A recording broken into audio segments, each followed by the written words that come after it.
This is Optimal Relationships Daily, episode 1276, How to Deal with Lies in a Relationship, by Melissa Josue of melissathelovecoach.com. Hello, everybody, and welcome to another episode of ORD, where we seek to help you improve your relationships each and every day of the week in about 10 minutes. I am Greg Audino, your host and narrator, and today I'm going to be reading from an article that touches on a very important subject, lying in relationships, and how we can respond to being lied to in the healthiest way possible. I really like this one. I think you will too. So let's jump right into it and start optimizing your life. How to Deal with Lies in a Relationship, by Melissa Josue of melissathelovecoach.com.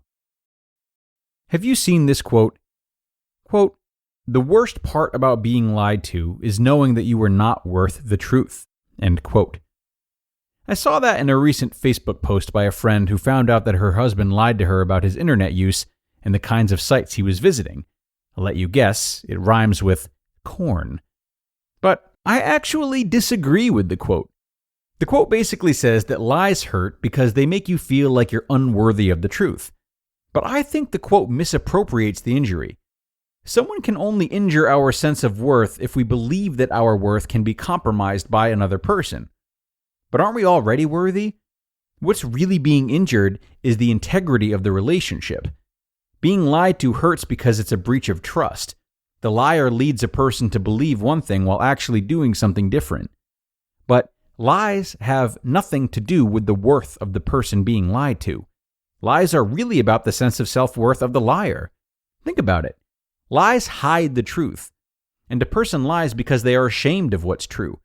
So ashamed and scared that they feel they have to make something up in order to avoid the perceived consequences of telling the truth. Lies are based in fear. Fear that their truth won't be accepted. Fear that there will be backlash for telling the truth. Fear that they will be punished for being honest. Lies are a way of coping with shame, but they only further deepen the poisoning effects of shame and the effects of withholding the truth. It takes tremendous energy to uphold a lie, because the liar has to remember all the constructed details of their lie and carry it with them throughout the relationship. And the energy spent protecting the lie is energy that could be spent nurturing the relationship or nurturing the self. This is why lies feel so depleting and awful to live with. They drain the vitality out of relationships and they shred the fabric of true intimacy. So, the worst part about being lied to is that the liar didn't think highly enough of himself to show up authentically. He didn't love himself enough to show up in his truth. Integrity takes guts. It takes courage to face the fear and move through it anyway. It takes faith, courage, and hope to be able to see the possible consequences of telling the truth, but share your truth anyway. In standing in our truth, we open ourselves up to criticism. But we also open ourselves up to the possibility of authentic relationships. We open ourselves up to the possibility of change. Authentic relationships and deep intimacy only come from being in our truth. This is how lies poison relationships. They erode trust and create a relationship based on fear, rather than a relationship based in love and trust. The antidote to the poisonous effects of lies is to create a safe space for the truth. A safe space for authenticity in all your relationships. Creating a safe space for the true intimacy in your relationship. Number 1. When you're lied to, stop and see it for what it is. Lies come from people who are so desperate for approval that they would compromise the integrity of the relationship to deny the truth. Lies are a tactic born from fear and shame. Number 2. Feel your feelings. It's okay to be angry. It's never healthy to meet denial with more denial. If you're angry and hurt, it's okay to feel angry and hurt. It's okay to feel your feelings. If you feel betrayed, feel betrayed. Those are normal emotional responses, and to deny them in yourself would also be an act of denying truth. Acknowledge what feelings may surface. Number 3. But it is important to respond peacefully rather than to react. It's easy to react to a lie uncovered with drama and fury to punish the other person with your anger. But creating drama is a fear tactic too. Punishing the other person is really an act of trying to control and intimidate them. It will only breed more fear. Number 4, courageously stand in your own integrity. Don't play games back with them. Honor your own feelings and truth by showing up authentically. The antidote to lies is truth. Have an honest discussion about how the breach of trust hurt you. Have an honest discussion about what their trust means to you and your relationship. And bring to light the kinds of relationships that you want. Word of warning, expressing your truth might not change the relationship. The other person may continue to lie. But what's important is that you did not fuel the fire. You did not continue the drama of distrust. You did not perpetuate the soap opera. You notice how soap operas are just one betrayal after another. It makes for entertaining TV, but translates into unhealthy, miserable real-life relationships. You stood in your wholeness and integrity.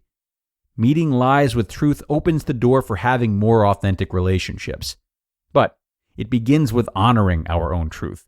Step by step, little by little, like flower petals in the spring opening to the warmth of the sun, we reveal our true beauty, and in turn, open the possibility to be appreciated and loved for who we truly are. You just listened to the post titled, How to Deal with Lies in a Relationship by Melissa Josue of melissathelovecoach.com. And now, everyone, I want to tell you about our new sponsor, Jenni Kayne. Jenni Kayne is an amazing clothing company that makes shopping for clothes absolutely effortless, as they're known for creating high-quality, stylish pieces that work for any situation.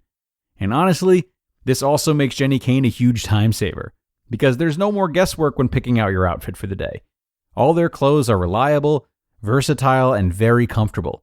I've liked having some sandals to wear around the house in this winter time. Their shearling slide sandal, say that 5 times fast, is great for men and women alike.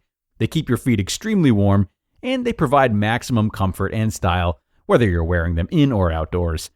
So, a few things. First, join Jenni Kayne Rewards. Enjoy exclusive perks and benefits like birthday prizes and early access to new launches. Plus, earn up to 10% back on all purchases. Join today and you'll get 100 points. And then exclusively for ORD listeners, find your forever pieces at jennikayne.com and get 15% off your first order when you use code ORD at checkout.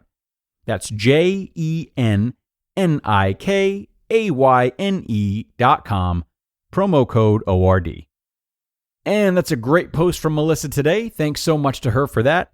She's really helping us to maintain integrity and continue to take the high road in our relationships, regardless of how many times our partners may not do the same. And it's really hard to do this, right? Our egos hurt. We don't want to exhaust ourselves more by having a confrontation. But long term, this is what you do in a successful relationship. Sure, if there's a severe enough breach of trust that you feel it's worthy of ending the relationship, that's a different story. But for as long as you choose to stay in it, you're not doing yourself or your partner any favors by reciprocating bad behavior, not taking the high road, and not doing some of the heavy lifting. Because that's a big part of relationships, that give and take. Sometimes one partner is going through something that prevents them from bringing their best self to the relationship, whatever that looks like.